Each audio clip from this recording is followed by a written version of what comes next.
Hello, and welcome to Mind Your Head, a space for people to share their stories, talk openly and honestly about their own mental health challenges, and to give some listeners some comfort in knowing you're not alone.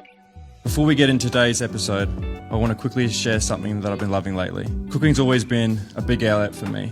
It helps me slow down, switch off, and put my energy to something creative. After a long day, it's honestly one of the best ways I've found to release stress and just reset. That's why I genuinely love HelloFresh. It makes cooking easy, takes the stress out of figuring out what to make, and the meals are actually unreal. So if you're looking for a simple way to eat better, enjoy cooking a bit more, check out HelloFresh. Use the code MindYourHead at checkout for up to $240 off your first 6 boxes.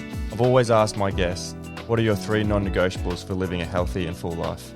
For me, it's movement, community, and good nutrition. I've learned that what you fill your body with plays a massive role in how you feel physically and mentally. That's why I use True Protein. They're an Aussie brand doing things the right way. Clean, natural supplements with no artificial additives or fillers. Everything's made in-house in Sydney's northern beaches using the highest quality ingredients sourced from around the world. Whether it's supporting energy, improving focus, or reducing fatigue, their products genuinely help me show up better every single day. And just like Mind Your Head, they live by values I stand by. Be true, be you, and take care of your whole self. Tom, welcome to Mind Your Head, mate. It's an absolute pleasure to have you on today. We've been trying to make this happen for a while, so I'm very thankful that you are here today. I haven't shared this with you today, but when I first started the podcast 2 years ago, I had a hit list, a bucket list of people that I wanted to get on, and you were on that list. Wow. How many was on the bucket list? This is the moment where it's either a compliment or it's just like... No, that's definitely a compliment. There was about 10 people. Nice. When I wrote down, even before I started recording episodes, and it was just around the similarities or the things that you went through during your time playing footy, reading your book and hearing your story. Man, it was almost like word for word what I went through. And since then I've always wanted to sit down and pick your brain about awesome all the things that you've gone through. Now's the time. Yeah, now's the time. Appreciate it's been challenging. Credit to you. Never took no for it. No, I've always wanted to do it. It's just, man, I tell you what, it's one of those things where I do try and say yes to as much of this stuff as I can, but often, eventually you have to choose between spending time with the kids and everything else that you got going on. And I travel quite a bit throughout the year, so I'm very glad to be doing it today. No, I really appreciate it. And the kids stuff is definitely something that I'll fully understand in a few months. But something I like to do with my friends and family is just do a check-in. So how's the mind? How's the body? How's the spirit? We talked a little bit about sort of the challenge with kids and that sort of thing, being a parent. How's it all going? Yeah, I think it's an interesting time in my life. I mean, if you take this as sort of the second chapter of my professional career, I lasted in the AFL world for basically 6 years, just under 6 years, and obviously left on my own terms, and we can sort of talk about that at any stage. But I'm now sort of 6 years removed again, 6 or 7 now. And I think, if I look back at the last 6 or 7 years, I've gone from being, I was with my now wife, Anna, but we weren't engaged. I got engaged shortly after I retired. We get married. We have a first child. We've now had a second. Done a renovation on a house. We've done a lot of travel. We've done, and I've changed careers 3 times. Yeah. I now speak, publicly 80 to 100 times a year. I've got a radio show. I'm also working full time or thereabouts. And you just look at your life and you blink and it's like all of a sudden, you're a completely different person to the one that you imagined growing up. But I think for the most part, one of the things I've said to people is, when you're in a career like football, and in particular where I felt like the world of footy just fundamentally didn't align with who I was. And the reason for that is pretty simple, is sort of I'm not a big fan of boiling people down to 2 hours a week, is the simplest way I can describe it.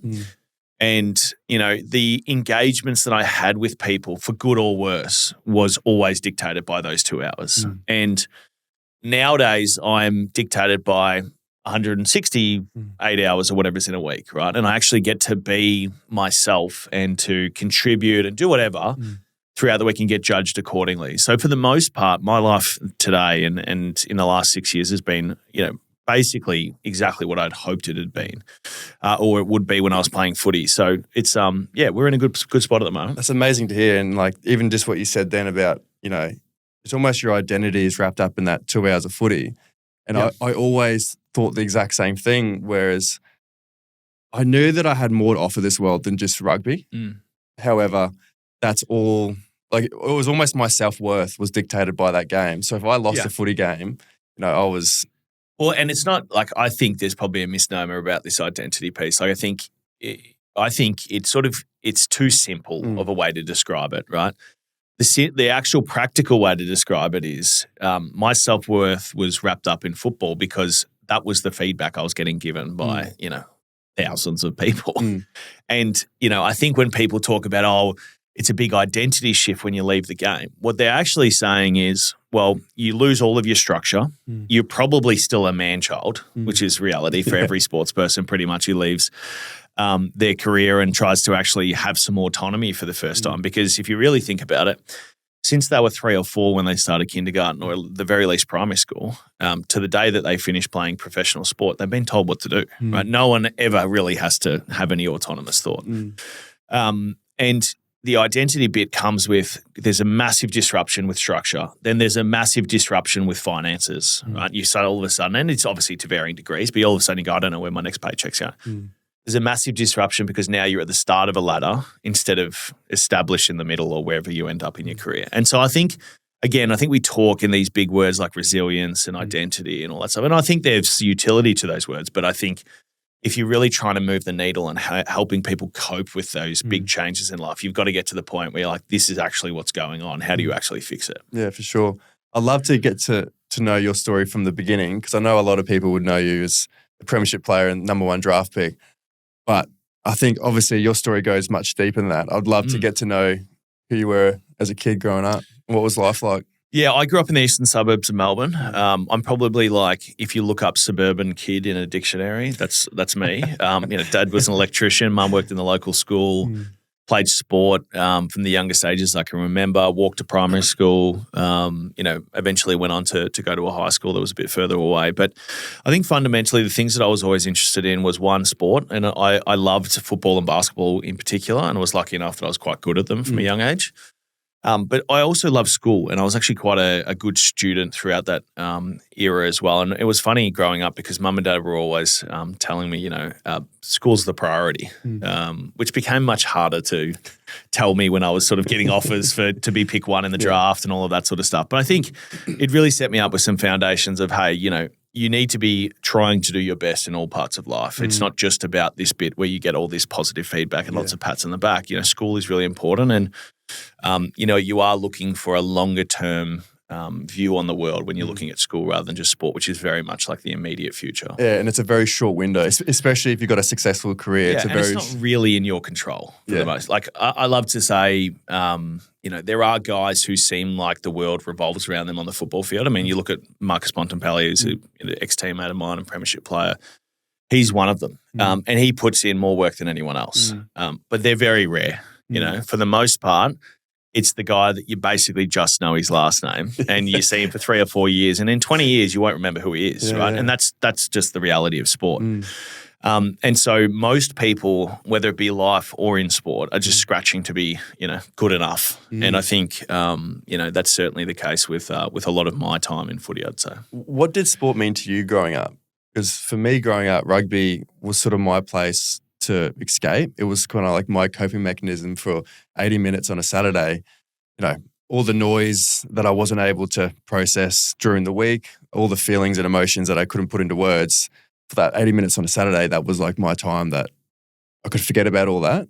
What did sport mean to you growing up? It's a good question. I'm not sure if I really thought about it, to be honest. I think probably the easiest way to describe it would be it was sort of progress, right? Like I was progressing all the time. It was always the next team or the next selection point or the next game or the next training session. It was always the next thing.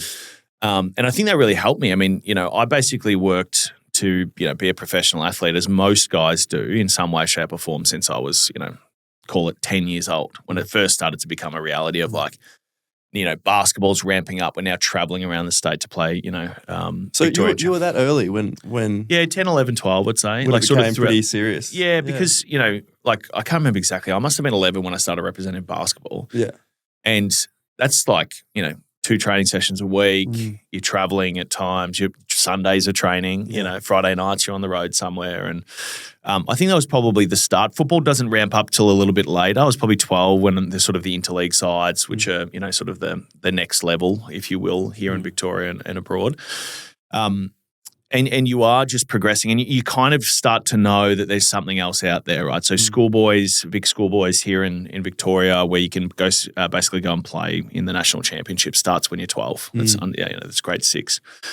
And you know, I think for me, very early, I was like, I'm pretty good at this stuff. Like, I want to make all of these teams. And for the most part, in those early years, I actually missed out on quite a few. Not for any other reason. I probably grew really fast, and I was like, all limbs.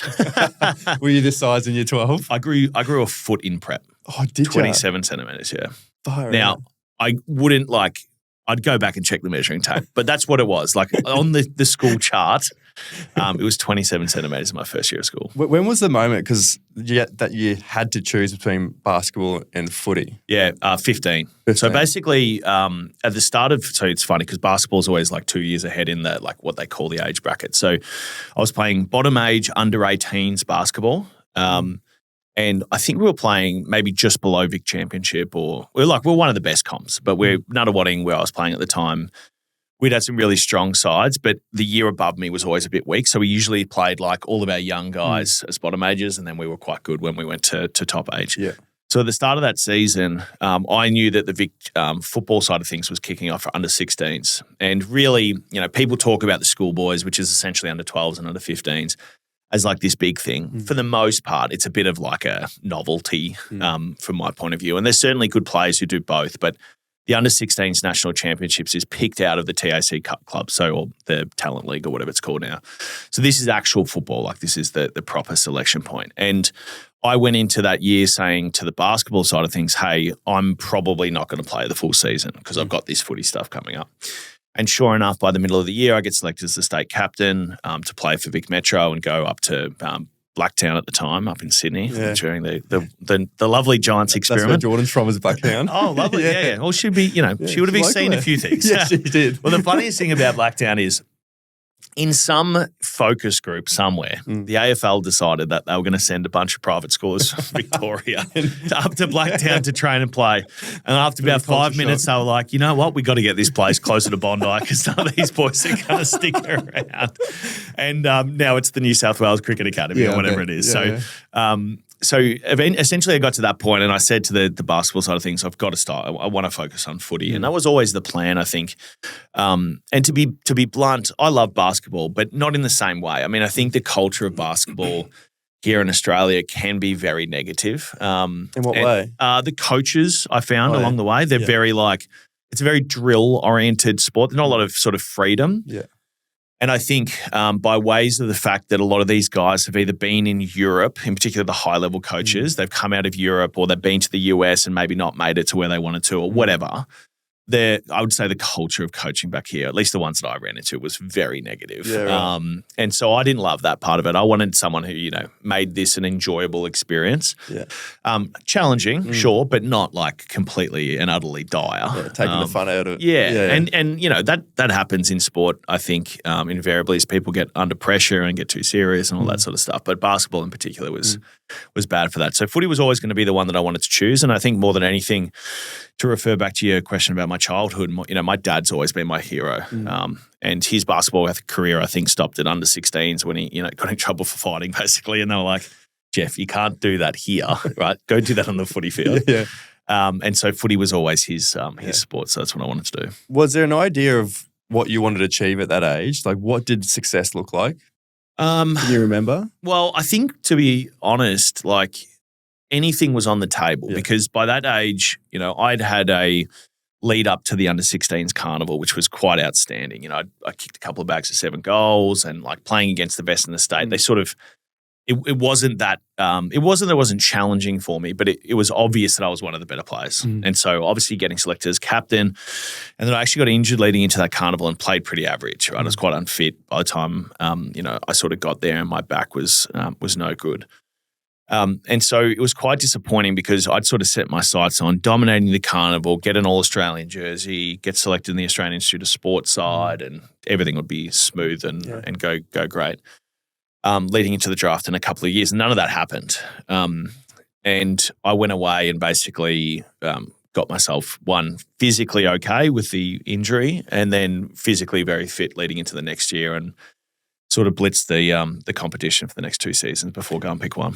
So what was it like going pick one? Like, did it come with its own pressures and expectations? And yeah, but not as much, to be honest. I probably not as much immediately as what I thought. Okay, it did in a way, but only it sort of pales in comparison to signing a $7 million contract, as well as that. Yeah. Like, it was the combination. Did you obviously you went away, did the work? Did you think leading into the draft that, I don't know what it's like, because you see the NBA drafts and it's kind of like the agents calling you. And rugby doesn't have this, right? Rugby hasn't got it. So like, I always wanted to know. You just get tapped on the shoulder when you're 15 and say, do you want to come and move to Newcastle? That's exactly what it is. And your parents go, yep, go on. Like, I got tapped on the shoulder, said, you got to go to New Zealand and play. And I'm like, my dad straight away, he said yes to it before I said yes to it. And he's like, you're packing your bag, you're going. And I'm like, all right, no worries. So what was it like for you? Do you get a phone call before? Or is it well, I mean, sort of, it's a 2-year lead in, right? So basically you get a real taste for it if you're one of the better players. And if you're going to go high in the draft, you're usually playing state footy as a junior or a bottom age player. So I played in the national championship as an underage in 2012 and sort of was alongside the likes of, played against Lockie Whitfield, who went and won the next year. Played with Nick Vlossen, who's one of my great mates. All of the guys who got drafted that year I either played with or against. And you sort of get to see how the process works. You get to see how the father-son stuff works. We had Joey Danaher and all of that, Jack Viney and the likes who were going through those ranks at the time. And so you get a pretty full picture. And not to mention, there were some interesting moments during that time because essentially I got picked ahead of a couple of the guys who were going to get drafted that year. Right? They got dropped basically from the state side so that I could play. And I wasn't up for a selection and they weren't very happy about it, as you can imagine. So there's a bit of politics behind it all. Oh, yeah, private school politics is probably the biggest one. But at the big metro stuff, they're very, merit-based. The private school stuff, I'd say, permeates more into the sort of early age stages of picking the team, and there's a bit of entitlement, I would say, with some of those boys, just put it mildly. We won't go into it. It's okay. I mean, I know all those guys now, and I've got a great affinity for St. Kevin's and the amateurs, and obviously they're one of the big private schools here in Melbourne. I just think, as a guy who grew up in Ringwood, and I went to Luther College, which, by the way, is a great school. It's not an APS school, and so. It was like when I first turned up in under 16. So I've said it to people it's like they thought I lived in the mountains. I'm like, mate, I'm the next suburb over from you guys. Like Oakley, which is where a lot of the guys, or the Oakley Chargers, where a lot of the private schoolers go. The border, I think, is Blackburn, which is like 2 suburbs from Ringwood. But we did have a couple of mountain boys come down, and you could tell who they were. But nonetheless, it was sort of an interesting. So you get a vision as to what the draft looks like. I then go out and basically start the season unbelievably well in 2013 as a top age player. I'm in the AIS team. I get selected in the state side, and then I get injured. And I basically miss like 2/3 to 3/4 of the year with an ankle injury. But during that period of time, it was quite interesting because I'd started the season averaging close to 5 goals a game, right? It was sort of like unheard of. It was amazing. And there was games where I should have kicked 20, but like even at the top, like 20 is an exaggeration, obviously. But there's games where I should have kicked 10. Yeah. And everyone was like, "This, we've never seen anyone dominate the junior comp like this." And sure, there'd been plays in the past, but whatever. And I'm sitting on the sidelines. I'm just watching my stocks just rise, right? Everyone's like, dude, by this time of year, he's missed 4 games. He would have kicked another 20 goals, and they were thinking I was going to be Peter Hudson and have kicked, 150 for the year. And, invariably, of course, something would have happened. The weather would have got worse. I would have got injured as I did or whatever. Would have had some poor games of form. But it just kept going and going. And sort of the legend of my performances, from my point of view, looking back, just continued to rise whilst I sat on the sidelines. I'm like, how good is this? Yeah. And then we have a thing called the state combine or the draft combine, the national combine. And essentially that's where everyone goes and shows how fast they can run and jump and all that stuff. And I didn't complete it because I'd basically just come back from an ankle injury and I didn't really need to. And during that, you do interviews with all the clubs. And, a question I often get posed is, did you talk to all of the clubs? Yeah. And no, I didn't talk to almost any of them because I was going to go pick one. And so there was only sort of 3 or 4 clubs who were going to be in contention. Yeah, so it was sort of St Kilda, Carlton, the Western Bulldogs, and the Giants, and maybe a 1 or 2 others over the journey. Did you know where you wanted to go? Like, were you hoping? It didn't really matter. I just knew I was going to have a say in it. Yeah. So the Giants had pick 1 and 2 that year. I had a pretty strong suspicion I was going to go in one of those 2 picks. And then when I sat at the combine with Leon Cameron and the Giants guys, they said, hey, we're going to take you pick 1. Unbelievable. Yeah, it's crazy. Was it? Did any of that sort of, I was thinking like it would have maybe the expectation, because you're playing so well, there's almost aura about you. Did that ever get to your head in terms of performance anxiety or, the pressure of always sort of performing? Yeah, probably. But to be honest, at that stage, there wasn't a lot of people that could stop me. So it was sort of the best concoction of, I feel a bit nervous, so I'm up and about, and then I'll just go and dominate a game, because I was 6'7", I was 104 kilos, and I was that since I was 14. I could kick the ball a mile, and I could catch the thing. It wasn't, and the game, the biggest difference I would say between juniors and seniors for a full forward in particular is, as a junior with my stature and level of performance, the ball came to me. Right? I didn't have to go and get it. I could drag I was magnetic to the ball. And you see that a bit with some players in the AFL level, but not many, right? Buddy was one of them. Yeah, I was thinking Buddy. Yeah. And there's a few who just the ball just like magically gets there, right? And then they do something with it. Yeah. When you get to the senior footy, you got to go get the ball. It's the biggest difference. And I didn't know that when I first got to the Giants. So in terms of performance anxiety, the biggest stuff came to me once I got drafted. And I couldn't control everything. I couldn't control the flow of the game. I couldn't control the ball flowing to me. Couldn't abuse my teammates for not giving it to me when they should have. Because I just didn't have that standing. I was back at, sort of square one. I guess from the outside looking in, it would look like success. It could look like, you're living the dream, end up going to the Bulldogs, premiership player, the money, the fame, all those sorts of things. But I think, internally, it looked like a different story. And you mentioned before, like, you want to know about pressure, how they labelled you the $7 million man. How was that? Yeah. Oh, mate, it was crazy. Was it crazy? Like, I got back to, so I got traded when I was in Indonesia, right? So I was on a surf trip. Oh, right. And whilst I was over there, luckily I'd signed power of attorney to my management before I left, because that was like a thing you had to do. Otherwise, they couldn't sign a contract for you, couldn't negotiate really on your behalf if you weren't able to contact them. Right. Because they still have to have the managers can't make decisions without your say-so, basically. So I signed this power of attorney. Oh, just in case, Tom, just in case. Because we'd had some conversations with the Bulldogs that year, and they'd offered me this deal, but it wasn't going to go ahead because they really didn't have the capital to trade to the Giants. And if we were going to go half cocked into this deal, essentially what was going to happen, the Giants were going to say no and my life was going to get ruined. So it was a bit on the line. And whilst I was away, Ryan Griffin, who was the captain of the Bulldogs at the time, actually asked for a trade to the Giants, right? And he wanted essentially to get out of Melbourne, to get out of the captaincy. He just wanted to go play footy again. And to be fair, from everything that I've heard about Ryan as an unbelievable person and player, I don't think he really wanted to be captain. And it's a big burden. And it's all this stuff if you're not into doing media and you're not into doing all of this extracurricular handshaking stuff, it's a horrendous job. It can be all-consuming, can it? Oh, well, it's sort of like, for me, shaking hands with people and talking is as easy as breathing, right? Yeah. For others, it's really hard. And so if you're not good at it, and you're trying to have to answer questions on behalf of your teammates in the club and the coach and whatever, and things aren't going very well, it's a really difficult job. Can it take away your role? I think it takes the joy out of it. The joy out of it, okay. The joy out of the game for a lot of guys.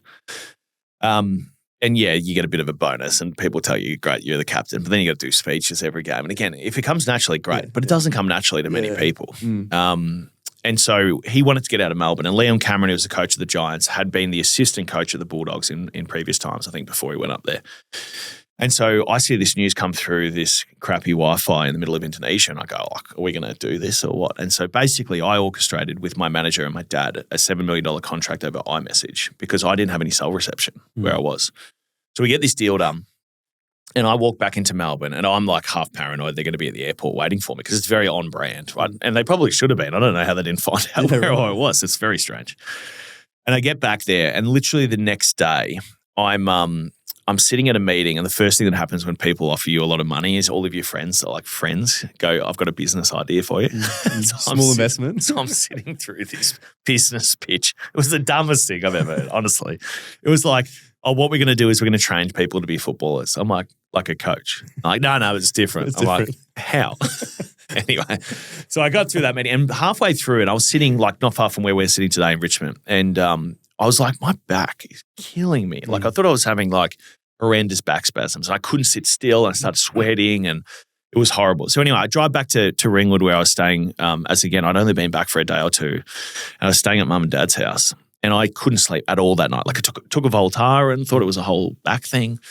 And I do radio at 7:00 in the morning with James Brayshaw and Billy Brownless, I think, in the morning radio on Triple M. And I haven't slept. Anyway, it was quite a hard interview. I was like, so are you worth $7 million? I'm like, I think so. Yes, please. Yeah, I mean, it says that. Yeah. Anyway, then after that interview, I just go to bed. And I wake up basically to my mum coming home from school where she was working. And it was like 4:30. And she goes, dude, you look terrible. Anyway, she goes, we're going to take you to the doctor, as mums do. And we go to the doctor. He's like, I think you've got appendicitis. And so we're going to have to send you to Epworth. So I go to Epworth, and we call the club. And the club go, well, we're on it. So all of a sudden, a new surgeon turns up, and he's like, we're not going to leave you here, right? We're going to take you to a different hospital because these guys aren't going to get it done early enough, and you're going to have a sepsis and all this other stuff. Yeah. So we go to Melbourne Private, which is 15 minutes away from Epworth, and all the lights are off. Anyway, they open the hospital for me. They turn all the lights on. And I'm like, starting to realise. I've made it. Yeah, I was going to say. I wasn't that happy at that time. It was a lot of pain, but I was like, this is pretty sweet. The power of AFL clubs. Oh, it's amazing. Yeah. And 20 people turn up. Like his whole team, this surgeon's team are all on call, right? So they just turn up. Anyway, do the surgery. It all went well. I wake up in the morning, right? So this is at midnight or 2 in the morning. I move to this hospital. Again, like they turn all the lights on. Do the surgery. I wake up at 7:00, and the first article I read is that Australia's most expensive appendix has been removed. Right, it's leaked already. It leaked already, and I'm like, this is so different to being a Giants player where no one knows who you are. That was the first taste of I'm in. This is going to be a lot different to what I thought it was going to be. That, and then the comfort that people had in talking about the money I was getting paid, like that started immediately when I got back. Did it make you uncomfortable? Yeah, I think so. Yeah. I mean, like it definitely did later. Yeah. I think it was just, there's a weird thing that happens in footy, and I often describe this in the context of, say, player sponsorship. So people who sponsor players at footy clubs think they sponsor the player. They don't. They sponsor the club. Yeah. The players don't see any of that money. It's actually an effort for us. Not to say it's not worthwhile, and I'm not diminishing the product as a whole. But when you sit next to me at a dinner, I'm not getting paid to be here. I'm getting told that I have to do this as part of my hours for the year, right? Yeah. So in a way, I'm getting paid. But anyway, and there's this weird sense of ownership that people have, especially in Aussie rules, I would say, of these players who play for their club. And the way that it sort of comes across to me is that they see sort of a two-dimensional version of you that runs around on the screen, right? And of course, they go to the game and whatever. But for me, that was very strange because of the Giants. There was none of that because no one cared, right? To be blunt, at that time. And I think for me, the ownership that people felt over, you're a Western Bulldogs or you're an AFL player now. You're my property to treat the way that I want. And by the way, you're getting paid a lot. So that's even more heightened. I was like, this is not the world I grew up in. And, I'd always heard about the fishbowl environment of Melbourne. And I thought I knew what that meant, being a football fan who spent a lot of time around footy as a junior. But, there was nothing that could prepare you for that. Yeah, that's incredible. And even sort of winning the premiership in 10 years ago this year, which is pretty crazy. And I think back to sort of when I made my debut, I thought that things were going to change internally for me. I just thought once I made my debut, I was like, yep, I'm going to feel happier, or I'm going to feel successful, I'm going to feel enough, whatever it was. But I remember going to the changing rooms and everyone was sort of doing the presentations, and I was thinking, man, nothing's different. When you won the premiership, did anything change for you? What was that moment feel like for you? Oh, it was amazing in the moment. Yeah. I think I've heard a lot of people who have struggled with their own mental health over the years, especially the guys who came out and talked about it a lot later. There's a number of guys who are sort of, 15, 20 years older than me that have now spoken about it. And I think a lot of the current or sort of the consistent themes are, even when things were going really well, I had these thoughts in the back of my mind. And I certainly am empathetic to that. That wasn't really the case with me. I mean, I'd had a really rough few years leading into that moment in time, but at that moment, I was the happiest bloke ever. I just, played the game of a lifetime in front of 19 people short of 100,000, which I still to this day I'm a bit flat about. I still remember where I was. Like I was a good mate of mine goes for the Bulldogs. Yeah. And I was sort of in and out of AFL. My cousins lived down in Richmond, so I was a big sort of Tigers fan. And living up in Sunny Coast, I was always go for the Lions. And I was like, I'll watch it. He loves the Bulldogs. And I remember going around to his house with his family and they were just like going off their heads about it. Well, it's not too dissimilar to the Richmond, obviously, the year after. Yeah. Where these proud supporters of clubs, and in particular, like if you take the average, let's say, demographic of football fans, it's not like you're like high and mighty, millionaires. They're like average people and they're just hardworking, good, honest people. And they often give that, hard-earned money to support their clubs over long periods of time with nothing in return in many ways. Like, being a Richmond supporter from 2000 to whenever, it was not fun. And neither was being a Carlton supporter for that matter. We've obviously got one out the back. I see the bobblehead moving out the back. And, what happens when you finally get that victory is, and in particular in the Bulldogs' case, 62 years since they'd won a premiership. I think as we stand here today or sit here today, there's probably maybe 25 of us alive who've played in the premiership for the Bulldogs. That's insane. In 150 years that is insane. of footy. In particular, again, with the Bulldogs, very poor part of town, like Footscray and Brooklyn and, Spotswood. And, historically, these were very poor parts of Melbourne. Very diverse, very multicultural, but very much committed to their team, which is, by the way, in the heart of Footscray, being the Bulldogs. And what you get from that is an enormous amount of gratitude and appreciation for the guys who obviously were able to play, one, throughout that era, two, play on the day, and three, for those of us who are lucky enough to play really good games and to have great memories and memorable moments. Like the appreciation you get is second to none. But I think on the question around, how did it make you feel in the long run, the fact of the matter is that I think for a lot of my life, I spent all of my time thinking about the destination that was next. And I think you train yourself to do that with sport if you're not careful when you're growing up, because it is the next destination. There's always another team. It's the next mountain, isn't it? Right. Yeah.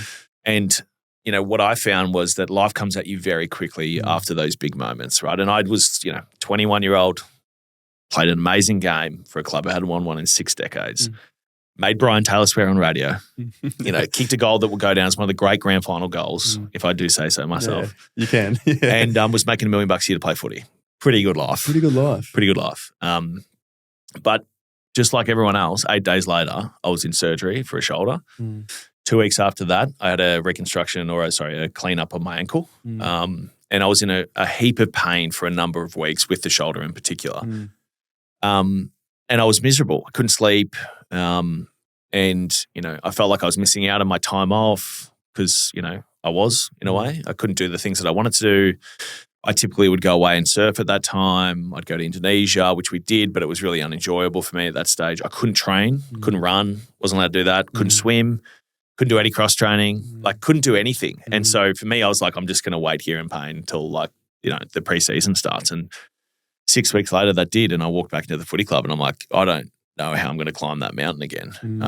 One, I'm physically not ready, which is normal, obviously, after a couple of surgeries. But mentally, I was just, I felt like I'd hung on to get to the premiership, and then all of a sudden I was like trying to do it all over again. Is that the first time you felt, I guess, your mental health was really down in that moment? No, God, no. My first year. First year getting drafted? Yeah. Oh, right. Home, like away from home. Yeah. We won 3 games of the year, I reckon, at the Giants at the time. There was a weird environment, I would say, at the club at that stage with, in particular, all of these like high draft picks being thrown in the mix together. There was a lot of sinister behaviour, let's say, like kind of dog eat dog at that time. And I think they intended that to be the case in some ways. the coaching staff because they wanted to see who was going to survive, sort of thing. Well, like every man for himself type thing. A bit like that, yeah. Right. There was certainly not everyone. And, I've, since run into, in particular the last couple of years, a lot of those guys. And, one of the things that I've said to all of them is I still think about that time like it's today. And I'm like, I think for a while held my judgment of people and what I perceive to be, wrongdoings against me or others as though they did it yesterday. But in reality, we were 18-year-olds. Yeah. Like, we're just kids trying to figure it out in a very uncomfortable environment. So in that year in particular, like the stress and the, performance anxiety and the sleeplessness in particular started 2014. I had huge issues when I came back to Melbourne through 2015 and 16. And then really the worst of like the, suffocating mental health stuff, which the difference between 15 and 16 and 17 was in 15 and 16, there was like lapses in how bad I felt, if you'd put it that way. I had months where like I've actually got on top of stuff. And I didn't do anything. It just magically happened. Oh, right. And I was playing a bit of footy. That was like I was playing good footy. I was, just things started to work for a bit. And then the next month it would go backwards. And often it would be worse and it would take longer to get over, but then it would be better a bit for a little while. And every time it got better, I was like, great, it's all over. Like magically it's fixed. That's what I thought as well, yeah. And in 2017, it just never stopped. By the time I walked back into the footy club to the time that I took time off, sort of 9 months later, it was just endless. Sleeplessness, the issues with my mood, the anxiety and the panic attacks that I had at that time, the inability to be anything other than like a fraction of myself and just to hang on and do what everyone does, by the way, as unique as my story is. In some regards, it's very normal in this one, which is just turn up for work. You just keep turning up for work. It's the one you just got to get there, get through the day, right? And I think more than anything, that's sort of what my measure of success was. I just got to get through the day up until I couldn't. What do you think caused the ebbs and flows for you? Was it going through your injuries or your setbacks and not being able to do the things that you love to do, whether with the surf trips or exercising and that sort of thing? Can you pinpoint the times where you'd sort of get into a low? I think the general theme is what I said at the start, which is my whole life I got told, hey, if you act this way, and in particular with a Scandinavian mum, if you have good manners, you treat people properly, you're polite, you're well-spoken, you're on time, like all of the nuts and bolts of being a, put-together person. If you do that stuff, that's a measure of success. And I felt for large portions of my career I did that, right? And I was professional and whatever. And there was moments where I wasn't and I stuffed things up like everyone does. But for the large portion of it, I was like, hey, I'm doing the right thing. And it didn't matter. Like, because if you don't get your 2 hours right on Saturday, it doesn't matter. And I think for me, more than anything, this really sort of existential clash between who I wanted to be and who I was being sort of expected to be as a footballer, and in particular as a number one pick who was getting paid $1 million a year. Those just two things were just like oil and water. They just didn't mix. Oh, right. And so the stress that caused me and the stress of just never feeling like I could possibly do enough to please people or to satisfy the expectation or to live up to what, I could be and the potential that I had. That never-ending pressure was just insufferable for me. And the guilt that I felt, first and foremost, for letting people down and the shame that came from that. Then subsequent to the that initial feeling of guilt and shame, it was followed by another bit where I was like, now I feel guilty and feel shame for feeling guilty and shamed. Because, and I've said this 1,000 times. One of my best mates, Daniel Pearce, was making $40,000 a year as a rookie, doing the exact same thing as me. I made 25 times as much money as him, and he seemed a lot happier than I was. And so the concept of talking to someone about, hey, I'm not feeling that good when I had all these things going for me was like incredibly rude. I was thinking about that because people would have the feeling as I have no right to feel like this because I've got it better than a lot of other people. Yeah, I did. Which, but which made the feelings even worse because, I guess you wouldn't have a reason for feeling like this. Yeah, I think it made them more confusing. Yeah, more confusing. But definitely the compounding nature of these things is, again, I have a very unique story. That's why people like to talk about it. I still would argue I probably have the most unique AFL career. There's a variety of different stories out there that are amazing as well. But my story as a person and these issues that I go through are completely normal, right? Lots of people, regardless of whether they're making 150 grand working on a big construction site or whether they're making 90 as an accountant, many of them feel that way. And there was a big push, I think, corporate-wise and also in the community around this gratitude piece, which I think is really important. But having said that, there's a difference between feeling gratitude for what you have versus being told that you're lucky for what you have and you shouldn't be complaining. It's a very fine edge between those two things. This episode is brought to you by TLC Recovery Centre on the Sunshine Coast. Head to TLC Sunshine Coast, use the code TLC15MYH to receive 15% off and experience it for yourself. And I think a lot of people grow up and they go, but I've got all this stuff. I've got kids, I've got a wife, I've got a house, and I've got a nice car or whatever. And I go, why am I feeling like this? This is what I was told to do. I had a conversation. So I'll keep you going, but a conversation with my best mate who said the exact same things what you just said then. And he's like, but I'm still feeling like this. Yeah. And the point is, it's not, none of those things are the goal. Right? They're outcomes often of trying to get your life in order. But for a lot of people, and look, it definitely was the case in the suburbs, right? So for me, again, being the dictionary definition of a suburban kid, I remember looking at the mortgage broker who had his own business, drove a BMW and a nice house in Croydon Hills, and I was like, that guy's got to be happy. I'm sure he had his challenges, right? And when we do get the things that we were told growing up would dictate our happiness and they don't provide that for us, and maybe not even happiness, just peace, it's a very scary place for a lot of people to get to because you're like, well, what do I do now? Yeah. What's next? Is that what it was like for you? I think so, yeah. I mean, I achieved everything that I could possibly have dreamed of. Maybe not individually in footy, but definitely from a team point of view within 3 seasons, including the money and the fame and the notoriety and the success and the moment, right? The thing that people like more than anything I think are jealous of is them having the moment in a game, like a big game, especially a grand final. Because it's going to be there forever. It's going to last forever. Forever. Right? And I had all that. And I still, had this scratching in the back of my head. I'm like, this is not what I want to do. It's not making me happy. Did you have those thoughts around that time? Little inklings that maybe I want to walk away from the game? I thought about retiring, I think, for the first time very briefly and not in any serious way my first year. I was like, this is not what I thought it was. Because I think, and there's a pretty obvious reason for it. Like I'd walked out of footy clubs that had a lot of history and legacy and, they have a certain smell to them, these places, mud and blood and beer, basically. Yeah. And I walked into the Giants. I was like, what is this? Like, no, there was no legacy. There was half a club. We were just figuring it all out.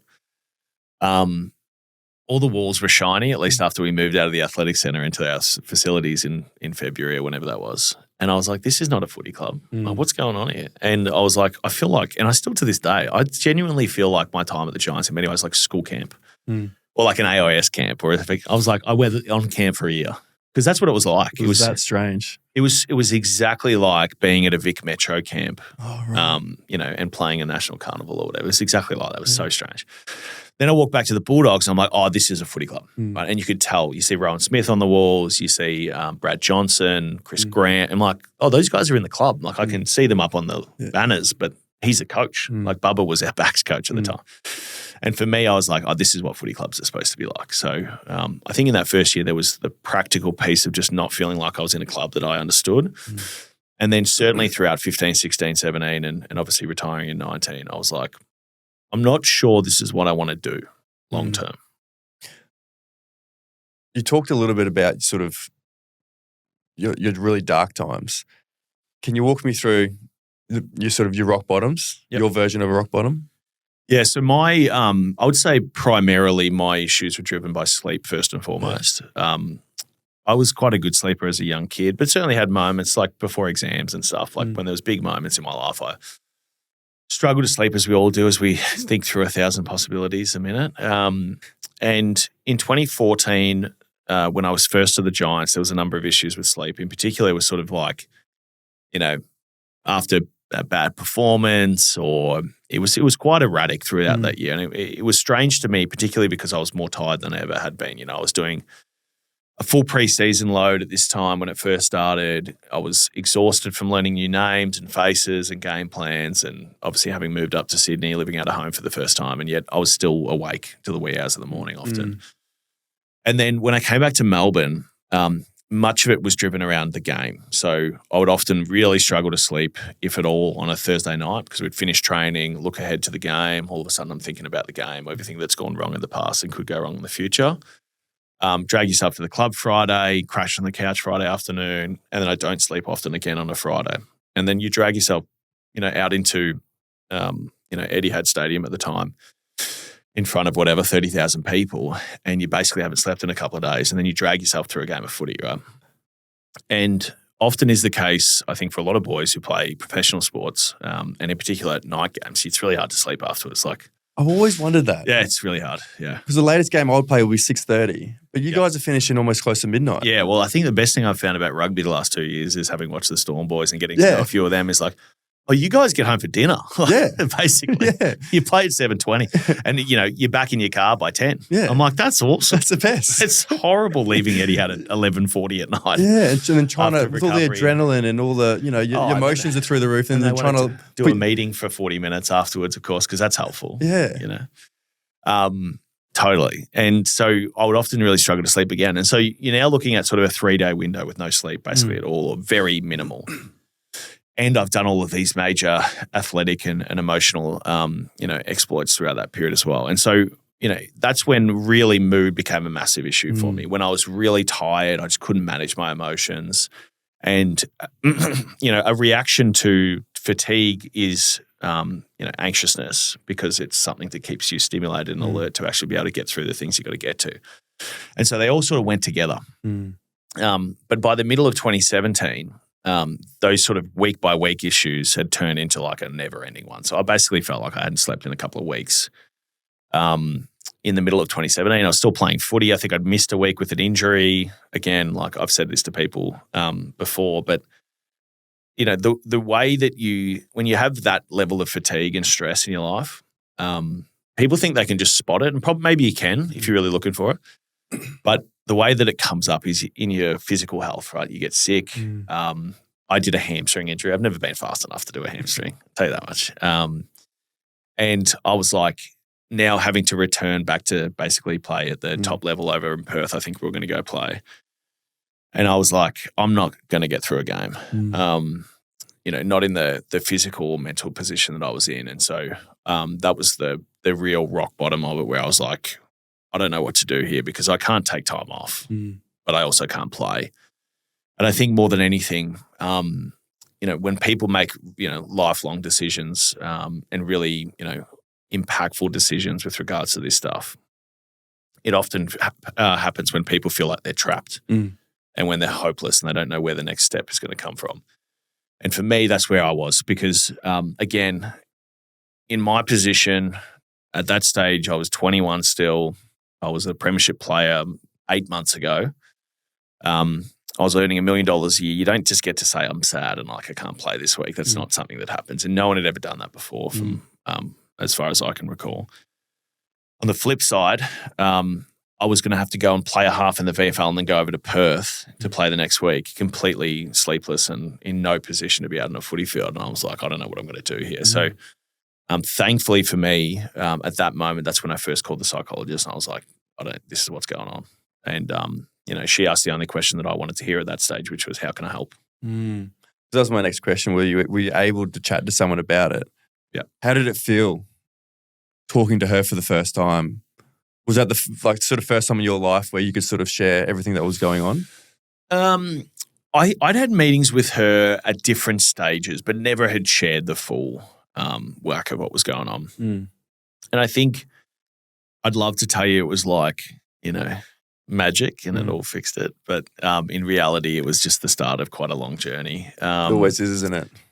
Yeah, and I think there's a unreasonable expectation in some ways that psychologists are like, sorcerers. Yeah. They're kind of like more like, when you like flip a table tennis table up and you play ping pong against yourself. Yeah. It's kind of like what they're like. Yeah. Right? And in the best way, they teach you how to play ping pong, but against yourself. Against yourself. Not against others. That's the thing. Like I went into it so naive thinking that I'll just chat to them and everything will be fixed. Yeah. They just sort of like open the door for you. Yeah. But you still got to walk through it. It's like you still got to do the work. You still got to do everything. Yeah. But I think the initial like chatting to them for the first time just lifted a lot of weight off my shoulders and understanding that, because you can get so absorbed in this bubble of just you. Yeah. And, nothing else sort of can get into it. Nothing else matters. No one else can understand until you sort of speak to someone for the first time. And that just sort of lifted everything off my shoulders, understanding like, there is hope. Because a lot of time you think, this is going to be me for the rest of my life. Yeah. I recited the fact, which is quite sad. Yeah, this is normal. That this is normal. And if this is going to be my normal for the rest of my life, I don't think I'm going to be around for much longer. That's where my mindset was like. And I thought no one else would understand. No one else would get it. This is just me. And it wasn't until I chatted to someone for the first time where I was like, oh, maybe there is a way out. Yeah. Well, and I think there's there's two sides to the coin. I think there's a danger in like pathologizing this stuff where everyone's got a disorder. Right? I don't think that's positive. And I think I in particular have concerns about, say, teenagers who are going through puberty and stuff. Like that was hard for everyone. Yeah. Like, and it's never going to be easy. Like, frankly, your mind is going at like 400 miles an hour all the time. But having said that, there's a lot of people who had issues historically that weren't getting the support that they needed because they didn't talk about it or understand it or whatever. So I do think on the other side of the coin, as opposed to pathologizing it, there's a real value in talking to someone and going, oh yeah, you've got this. This is what's going on. You're depressed. It's like, it's not normal, but there's a heap of people dealing with this stuff. And by the way, I do, to your point, I understand what's going on. Like I understand what's happening with you, so it's okay. And I think, in particular with me, with my circumstance, I was absolutely committed to the fact that no one would get what it was like to be Tom Boyd, right? Because how could they? No one was living your life. No, but having said that, everyone else was living a life as well, right? Everyone else had issues. It was just their issues instead of mine. And so I think that was a really powerful part. But I also would say that with psychologists in particular, there is a real limitation that they have is they don't see the rest of the world that you're living in. Right? And the problem with that is that there's a sort of validating factor that if you go into a psychologist and you say, this is what's happening, they kind of have to take it on face value. They can't like cross-examine you. And I'm not suggesting that they should, but it really lacks context. And so if you're someone who is quite articulate and you can explain what's going on in a way that you're perceiving the world, but it's maybe not quite true, then they can only help you with the information that they have. Whereas in my case, Lisa, she worked at the Bulldogs as well. So she was sort of doing work with our leadership group and our sort of young leaders groups as well. So I'd seen her in a professional capacity in that regard. And she knew, without being able to talk about other players or people, she sort of could see what was going on. And she knew if there was extenuating circumstances that might be contributing to the way that I was feeling in any given time because she could see what was happening within the footy club. And I thought that was really helpful for me.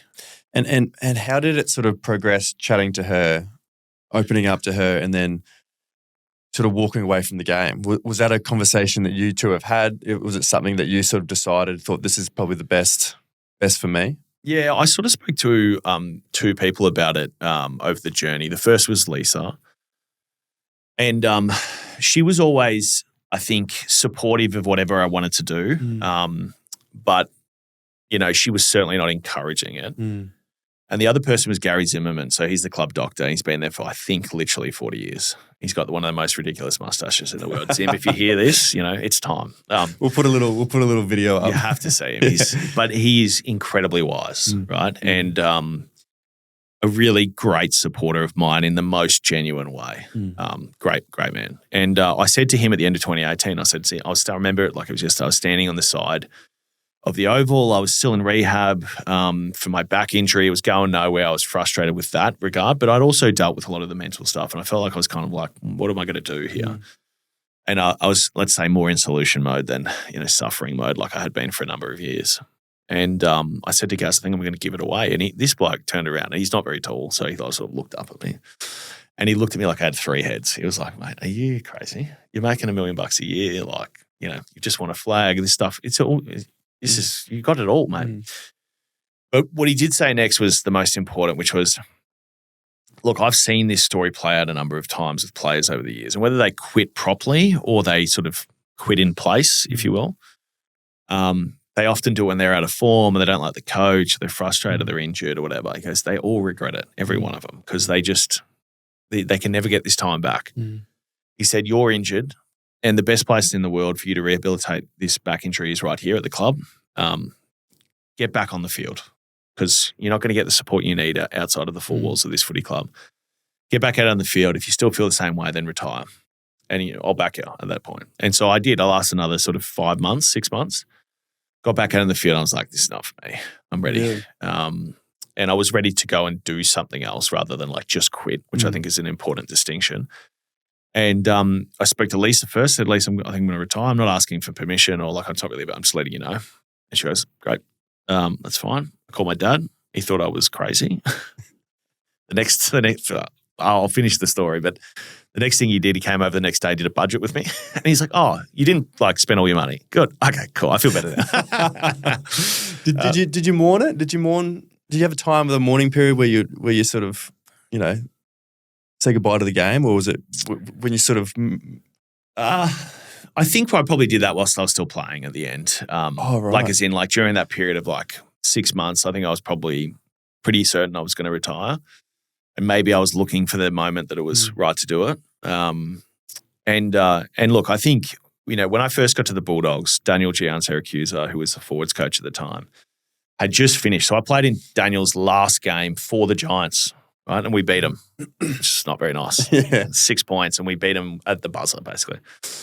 And Daniel walked in as my forwards coach the next year, and on his desk he had this masking tape, and what he wrote on it was "Never forget how hard the game was." Right? And for me, that was a really like, oh, this guy gets it, right? He's just walked out of the game, and he's had a stellar career, but he's not about to turn around and be like, boys, this was all easy. And so for me, one of the things that I've held on to very tightly since finishing, with all of the nostalgia and the glory, maybe I could have done, is just not forgetting how hard the game is. And as easy as it looks from the sidelines, watching the footy last night and watching the mistakes and what is this bloke doing? Like, and I was sitting there, and I won't say who, but someone who was one of my family members was like, oh, how is an AFL player missing that kick? And I'm like, I can tell you, it's really hard. I know exactly how it feels. Done it. Did it feel like freedom or relief sort of leaving? Yeah, for 5 minutes. Yeah. Oh, did it? 5 minutes. I was like, and then what? Well, so the first week, so I retired on a Wednesday, I think. And that week, the boys went over to play Freo and Freo, I think, if I recall correctly. And I was sitting at home with a beer, just watching them get flogged. And I was like, oh, this is awesome. Suck it up, boys. Yeah. I don't have to deal with that stuff anymore, thinking about the plane ride home at, midnight of the red eye or whatever.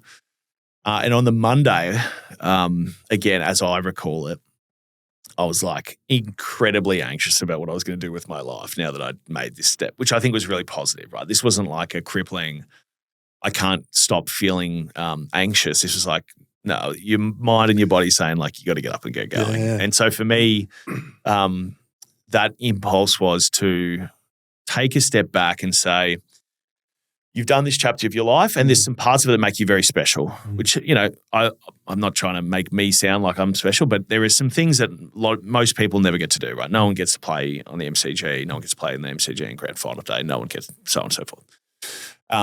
However, you are not special in the way that you don't need to put in the work just like everyone else to do the next thing. And so what I tried to do as much as possible, first thing was I got back involved in footy. So I actually played some community footy at the end of that season. And I do recall being like 3 months retired and lining up against some poor 19-year-old and just going, it's probably not fair. Like, that's what I always think when a lot of players retire and they go play country footy. I was 23, not like 33. Yeah, that's what this poor kid was like you're still elite. Yeah, anyway, kick 7, I think. Did you? Yeah. I didn't play that much great footy as post my retirement. Yeah. Mainly because we had 2 years of COVID, which was very disrupted. But nonetheless, it was like footy is still a big part of my life. I want it to be. I really love football. I love football clubs. I love what it's done for me and my family. I don't want to play AFL. It's a very different thing. And then I also basically just said, hey, I'm looking to explore what's possible. And so I'll basically say yes to doing anything for a little while. But I knew that sort of the North Star that I had was, hey, I've been through this really, really tough stuff that no one in my position should go through. What am I going to do with that? Am I going to help other people? Am I going to talk about it? Am I going to share it with people? Am I going to do something positive? And that was sort of what I was moving towards. That was going to be my next question as to why you sort of moved into the mental health space. Was it to, offer that help, that advice, all the learnings that you've gone through to help the next sort of kids, not just kids coming through, but everyday person? Yeah, I don't like the advice bit too much. Yeah. Like, people ask me for it, but I try not to too much. Like, I think one of the big, if you want advice, go on Instagram, right? We talked about this. It's fucking everywhere. And it's all wrong, right? Yeah. It's not wrong. Like, no, it's not all wrong for some people, but it's definitely all wrong for everyone, as in everyone's got different stuff going on, and so therefore it can't be all perfect. Yeah. Why do you don't like it? I don't like it because I think I'm happy to use my own experience as a frame of reference for others, which I think is different to advice. And I can say, hey, this is what I went through, right? I've got successful friends in particular who, let's say, get very overwhelmed with their lives, to put it simply. And my take on it is I'm not going to go and say, here's what you should do, but I will sit with them and say, oh, so you're really stressed at the moment. You're running a business of 30 people. You volunteer for like 75 things. You've got 2 kids, under 2 or whatever. You've got a wife, you got a dog, you got 2 mortgages. I'm like, no wonder you're stressed, mate. Like, it's all right. This is very normal. Now, if you don't like feeling this way, go and do something about it, right? And then sometimes they do and sometimes they don't, right? Some of them are sort of suckers for punishment, I think. But at the end of the day, that's not me sitting there going, hey, this is how you should think about the world and this is what you should do. It's like my job, I think, in many ways through my experience is to give people permission just to go deal with this stuff more than anything. Because if I don't have, if my life isn't a good enough indication that money and fame and success is not going to make you happy and make you okay, then I don't know what possibly would be. Do you think the AFL prepares young athletes for the pressures of being in that system? I don't think the world prepares young people that well at the moment, to be blunt. I think that there is some major challenges that are coming out of our school system in some ways. And I'm not saying that's by anyone's design or anyone's fault necessarily. But I do think that many of our big institutions and systems were built 75 years ago or 100 years ago, and the world has changed a lot in the last 5, let alone the last 50. And I think that with that comes sort of like a mismatch in preparation, right? It's kind of like, as a simple example, we're training all of these kids to be software engineers, right? It's a job that might not be there. I'm not like a tech guru, but I do work in technology, and I see that and go, that's a mismatch, right? Because what's going to happen is these kids are going to pay a lot of money for uni, and they're going to come out with a set of skills that maybe is not applicable, and some of them will move laterally, and some of them will feel like I've got no hope. That's a problem for me. And I think that's a very simple application of what a lot of the issues of kids coming out of school and preparing for footy and all that sort of stuff. They don't really understand what's coming next. And I'm not saying we should make our kids, by the way, as a father of 2, grow up too fast. However, there's a big sort of, do you teach them how to fish or give them a fish to eat sort of thing that I think is how are we helping our young people to be critical thinkers and capable of dealing with different problems, regardless of what the problems are. I think there's a lot of work to do in that space. I think we've done a lot of work in here's what the problems could be. We've got issues with, the gender stuff. We've got violence issues. We've got issues with racism. We've got issues in the mental health. We've got issues everywhere. Here's all the issues, guys. But I'm not sure that we're giving as much as we can to our young people to be capable of dealing with these even day-to-day problems that they're going to come up against. And I think that's a footy thing as well. Yeah. So you do a lot of chats in the community. Like I think you did 100 a year. Do you feel like, especially in the last 10 years, do you feel like the stigma around mental health, around vulnerability, around masculinity, do you feel like that's sort of shifting I think though. So again, try not to get in trouble. I have an issue with Australia is not the CBD of Melbourne. Yeah. Right. That is a really important factor. It's not the CBD of Sydney for that matter, or Brisbane. It's not. Yeah. There's like a large portion of our people obviously don't live in the high rises of Collins Street. And I think because of where the funding is and the organisation and all of that sort of stuff, and often like a lot of great capability, that's where these messages come from, right? It's all, Are You Okay Day? And I think that's really important. I'm a big I do Are You Okay stuff every year. This is not me criticising that. But fundamentally, the problems that exist in Moe, in Gippsland, or in, Druin, or any number of other places, Impey, are fundamentally different than the ones that exist within the high rises of Collins Street. And so I think my perspective on all of these conversations that we're having is we can't try and, standardize the approach to the problems that aren't the same in different parts of the community. And I think, the biggest thing that I see is, and I talk about this often on SEN on my Wellness Wednesday show, is people, I think, take the prism of mental health and they go, oh, it's yoga and saunas. And I'm like, it's finances and relationships and the day-to-day stuff that really impacts people. What job do you have? Is your boss a prick? These things are big boulders that we don't tend to tackle. We tend to tackle like the optimization because people will pay for it. And so for me, I think that there's some fundamentals in the Australian society at the moment that are making life really difficult for people. And as much as we want to say that this mental health thing is a feelings thing, and it is in some ways, it's also a life thing. And the number one driver of mental health problems in the country, so far as I know it, is financial problems. And we've got a financial world that's more expensive than ever before. And people can't get houses. They can't afford to feed their kids what they want to. Cost of travel at the moment is exorbitant, obviously with the issues heading over in the Middle East. These are the big problems that I think our government would be well served tackling rather than, focusing on optimizing for, everyone's feelings at the same time. Sure. I love that. We spoke a little bit at the start about fatherhood. I think we got a little bit left. What has fatherhood taught you about yourself and how you see the world? What has it taught me about myself? If you don't set boundaries, you'll never have any time to yourself. Is probably one. They're like water kids. Like they just fit wherever the gaps are. In the best way. Like, I love being a dad. I've always loved being a father in the 4 years that I have been. 4 years yesterday, with my daughter turning 4. But even before that, I loved kids. I've always enjoyed, mucking around. And you always saw yourself as a father? I always wanted to be a dad. Which is a real privilege, I suppose, in that way. I think, what is it? I think a lot of the learnings are, one, I got given a really good bit of advice, which was don't take advice. So the way it got described to me by one of my best mates in the world was, before we had Rani, he said, just remember, all of the advice that you get given is from the wrong time. And I'm like, what do you mean? He goes, well, people can't remember the difference between a kid who was 3 months and 9 months in their memory banks. So they'll say to you, if you say we're not sleeping, they say we did this and it worked. But they are talking about when their kid was 9 months and your kid's 3 months, which is a massive difference. And that applies, by the way, all the way up until when they're 18.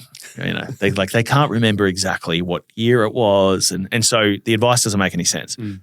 So just remember that. Take it with a grain of salt because of that point of view. Number 2 is the amount of advice that's online now is overwhelming. And a lot of it is frankly wrong. Or if it's not wrong, it's blatantly not applicable or not practical. And, one of the big parts about being a parent is you go away from the optimal to practical because kids don't cooperate, right? Like the amount of times that we have to communicate with our 4-year-old to do what she's asked. Oh, mate, it's crazy. And she's really well behaved. She's not a tough kid to deal with. But even with that being said, I would repeat myself 50 times a day. And let alone, I'm not, I work. So my wife is doing it 50 times a day. But I think above and beyond that, and obviously you're about to go through this. And I said this before the show, but I think it's worthwhile for everyone. You got to understand, I think, going in, at least foundationally, what you and your wife are comfortable with, right? An example would be, for us, our perspective was, hey, Tom, you've got to get up and work in the morning. I, Anna, am going to take the majority of the overnight work, especially with babies. Right? Or this time around, since we've just had our second 3 months ago, Tom, I need to deal with Magnus, who's our youngest. I need you to look after our toddler predominantly. You need to put her down every night. You need to, I take her to the beach every morning so I can go for a swim in the bay. As much as possible, you're going to have to take a large portion of responsibility when you can, because you can't help as much with Magnus at the moment, but you can really help me make my life easier. So I think foundationally, the amount of communication you have with your partner or your wife is critically important in preparation, because these things either happen by choice and you decide, or they get decided for you based on how you feel at the time and, how weak you are based on sleep deprivation, essentially. So I think those are probably the big things. Yeah, that teamwork. It's a partnership between you and your wife, and there's sort of, I think there's like, who's staying with the kids, and it's not as simple as that. My view on it is there's 100 tasks that need to happen around the house. Kids are a big part of that. Between the two of us, we've got to do the 100 tasks. So how are we going to divvy up the labour force? There's no keeping score. There's no. You can't. You can't keep score. Yeah. It's a good way to get into it. Yeah. You'll always lose. I'm feeding your child. Okay, you win. I'm keeping him alive. I lose. Jordan said something about that the other day. I think I said something that I did this. And she's like, well, I'm carrying your child. And I'm like, you win. So I'm not growing a baby. Those ones. Yeah. So before we wrap up, I've just got some quick fire questions. You can answer these as quickly or as long as you like. What are your 3 non-negotiables for living a healthy and full life? Set boundaries so that you get to have time with your kids would be number 1 for me. Try and communicate as much as you can with your partner and try and do something that's meaningful at least most days. What's been the hardest day of your life? That's a good question. There's probably a few throughout my footy career in particular. I would say, the dark days of 2017 would be one in there, I'm sure, amongst a few of them. They sort of blur into one. To be Side question. Being a father and everything you've gone through mentally, I was terrified at a point to be a dad because I was afraid to unknowingly pass things on to my kids. Yeah. Have you ever thought about that? Have you ever thought about how to approach that situation? Yeah, I saw actually on Instagram, I saw a guy talk about the scariest thing that he had was that his kids would see his depression. Yeah. And I'm like, fuck, that's heavy, dude. Yeah. The way I look at it is I feel like I have done 500 hours of therapy. Yeah, right. Maybe. Not anymore, but I used to. I've been through more in my life than most in some ways, and in other ways, exactly the same as what everyone goes through, big problems, small problems. I would say I feel optimistic that I'm far more capable on having a conversation with my daughter and my son and any other future kids, if I can negotiate, on how this stuff actually works and how to actually deal with it. And I think also it doesn't have to come from a point of view with me to say, it's all sympathy and pity. It's, I've got a lot of empathy for people who struggle, and I talk to thousands of them every year. But I also really want the best for them, and I really want to help them to take that next step and to walk through the door, as you said earlier. And so I feel very equipped to do that with my kids. So that's my optimistic view on it. Love that. If you've lived a bit, you can help others. Got some lived experience. Yeah. Like you said before, you've achieved things most players spend their whole entire careers chasing. But do you think chasing that dream actually costs you your relationship with yourself? Not in the long run. Not in the long run. No, I think this is, it's sort of like a slight variation on a very common question I get, which is there anything you would change? Or would you play footy again? And the answer is regret is a wonderful thing. Yeah. It's not something that any of us really want to live with, but I think in some way, shape or form, we all do. You don't regret it, do you? No, God, no. No, I'm very thankful. This is the thing, I can be blunt about it now and authentic about it because, my time in the game has passed, but like I wouldn't have the financial opportunities that I've got if it wasn't for footy. I wouldn't have the relationships with a lot of people in my life if it wasn't for footy. I wouldn't have the memories. I wouldn't have the goodwill. I wouldn't have the connection with the Bulldogs. But there's just a heap of stuff that came out of footy. It's incredibly long-lasting and positive for the pain that was associated with the game at the time. And for me, you know, you're either happy with the life that you're living, and not saying happy it's perfect, but you're like, I'm in the right space, or you're not. And if you're not, you tend to look back and go, I should have done things differently. But if you are, you try and focus on the fact that all of the things that we've been through have led us to be sitting in these 2 chairs today. Sure. And that's what's important. What do you miss most about the game? I was going to say the paycheck, but no. You can say paycheck. It's pretty good. It's pretty good. No, I would say the simplicity of parts of the game. So like, get up and train. And that's like your job for like 4 months of the year. Yeah. And I think there's a real, like, don't get me wrong, pre-season's really hard, but it's very simple.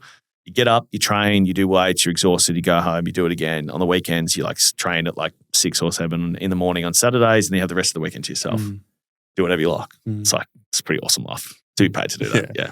For all of the challenges of the game itself, but that's not one of them. What's your proudest moment? I think fatherhood as a collective. You know, I think, you know, seeing in particular what my daughter's become. Obviously, my son's quite young. Quite young. He's 3 months yesterday. He's not quite up there. No, he hasn't really quite got a personality yet. A little bit. I would say just watching how amazing my daughter is with other people. And yes, she's a toddler. She's got to, you know, as I said, repeating myself is a habit of mine. Yeah. But I think between me and Anna, and obviously our immediate family and friends in particular, like the way that she's growing up and how capable she is and all that sort of stuff is like, you feel very proud for the product, if you will, that you've created. What's one conversation you think every man needs to have with himself? I've been thinking about a lot about this lately. I think that guys crave responsibility. I think that's really important. I think everyone does, but like structured responsibility is critical for young guys in particular. But that doesn't come without the fact that there's most guys, I would say, at the very least, are living with 5% too much stuff and they just don't know how to handle it. And I think about it sometimes. I've shared this with my wife, like the concept of being, you know, the primary money earner in our house, and that being the case maybe forever, I don't know, we'll see what happens, is very daunting, even with all of the luck and success and, you know, opportunity that I've had in my life. And I'm very much not the one that people need to be worried about from that point of view. But it's a burden that, you know, that I carry, and I think a lot of guys carry, and a lot of, you know, people, whoever is the primary breadwinner for that matter. And I think that's one example of many, right, where you just go, this show all stops. And it's the same with my wife. Like without her doing what she does, the whole house stops and our world stops and our kids' lives stop. And I think that level of responsibility, whilst, you know, it is a normal thing to have, I think just being honest that sometimes we do need a bit of support to deal with that stuff. Because the squeaky wheel gets the oil, and I think a lot of blokes tend to really try not to be the squeaky wheel, so they don't get any help. You've answered this actually earlier on, but my last question was, who's your hero? I think you said your dad. Yeah, I think my dad, you know, you said your dad was still evolving. My dad is not anymore. He's stopped evolving, to be very clear about it. But if I think about, where our family was when, you know, Dad started working, and we weren't going broke, or like, I'm sure there were moments where they might have thought that would be the case, but for what he built for our family and the amount of effort he put in over a number of years, or for 30 years of work to get us to where we are as a family today, and the opportunities I've had. And, you know, like we've been going to Anglesey, for instance, down the Surf Coast since 1997. Well, beforehand, but we've got lucky enough to buy a block of land down there in 97. And if Dad hadn't worked incredibly hard to get that block of land, we wouldn't have grown up next door to my wife. Which is how I met her. Is that how you met? Yeah, we were next door neighbours down there. So we've known each other since we were 2 years old. And it was genuinely between like my dad's effort, and I've probably never really thought about this. Maybe I should tell him. But his willingness to drive our family forward, especially financially and all that sort of stuff, is the reason I met my wife. So that's incredible. Dad. I do have a a closing tradition of the podcast where I don't ask the last question. Right. I get family, friends. They send in questions for the guests. I know. Oh, she tell you? She did. Oh, I said surprise underneath there. Do you know what questions are coming? No idea what question. She goes, what did she say? She said, Oh, that's so funny. She said, he's messaged me again, this bloke. Hey, very diligent. That's so funny. So she sent a few in. Wow. Yeah. She sent a few in. I'll give you a couple. So this is from your beautiful wife, Anna. What's one thing you'd ban from the world instantly? Ban? TikTok. Which? Yesterday. Social media in general, or? Yeah. If I had to. Yeah. Yeah. God, man. I can't say the positives outweigh the negatives. Not en masse. This is pretty funny. So last question. If you could chat GPT. Do you reckon? Just what she sent your teeth. Oh, that's so funny. If you could catch up and sit down for a meal with anyone, dead or alive, who would it be and why? It's a good question.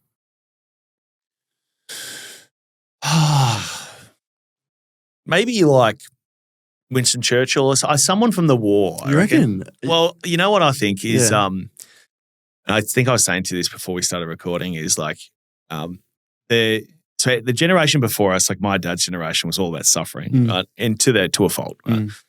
Our generation is all about comfort, which to a fault, right? So there's sort of like, hopefully it's like a correction with our kids. But I do think there's something unbelievably powerful about understanding the worst times in human history to try and just put our lives into perspective, so we might actually have some reference point for how rare a period of time we're living in actually is. Like, there are people like you who sit down and talk to people on a podcast, in many cases for a really good living. Yeah. That didn't happen, when, Germany was shelling London. I think probably someone like that. I think it'd be fascinating just to hear what the world was like. Yeah. And it's interesting as well how, as humans, history repeats itself. Yeah. We're very bad learners. Yeah.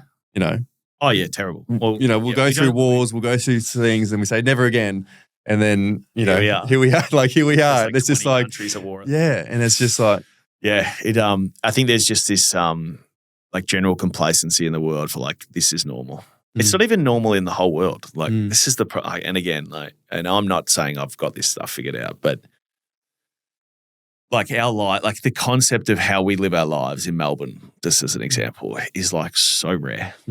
Like peace forever or for a long, long period of time, comfort, comfortability, opportunity.